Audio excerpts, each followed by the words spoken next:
Kamu tahu gak sih, kalau di daerah Jakarta Selatan, tepatnya di kawasan Jeruk Purut, ada sebuah pemakaman tua yang terkenal banget dengan nama TPU Jeruk Purut. Kalau siang hari sih, tempat ini kelihatannya biasa-biasa aja. Ada banyak pepohonan rindang, nisan-nisan tua yang sudah berlumut, dan jalan setapak yang sunyi.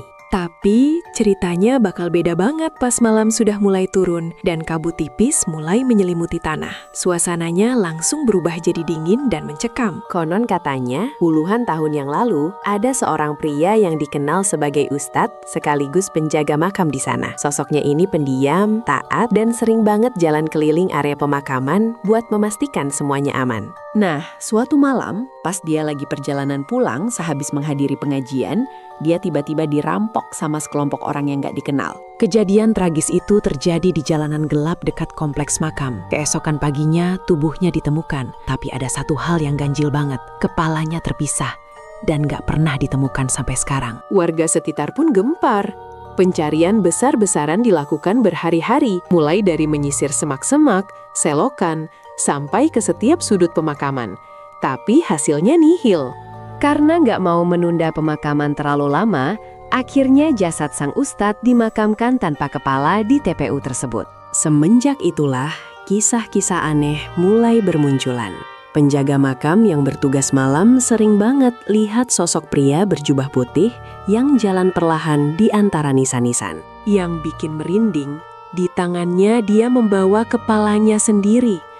Langkahnya tenang seolah-olah dia lagi mencari sesuatu yang hilang.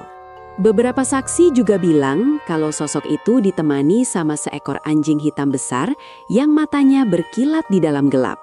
Katanya sih sosok ini nggak pernah mengganggu. Dia cuma jalan menyusuri setapak, berhenti di beberapa titik, terus menghilang di balik pepohonan tua.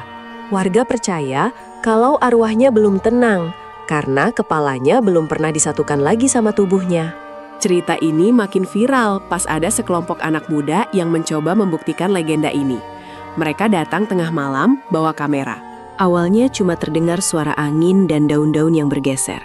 Tapi tiba-tiba ada suara langkah pelan di atas tanah berkerikil. Kamera mereka sempat merekam bayangan putih yang melintas di kejauhan sebelum layarnya mendadak gelap. Rekaman itu kabarnya rusak. Tapi salah satu dari mereka berani sumpah kalau dia lihat jelas sosok tanpa kepala. Sampai sekarang, kisah hantu Jeruk Purut ini tetap hidup jadi urban legend di ibu kota. Ada yang percaya, ada juga yang anggap cuma cerita turun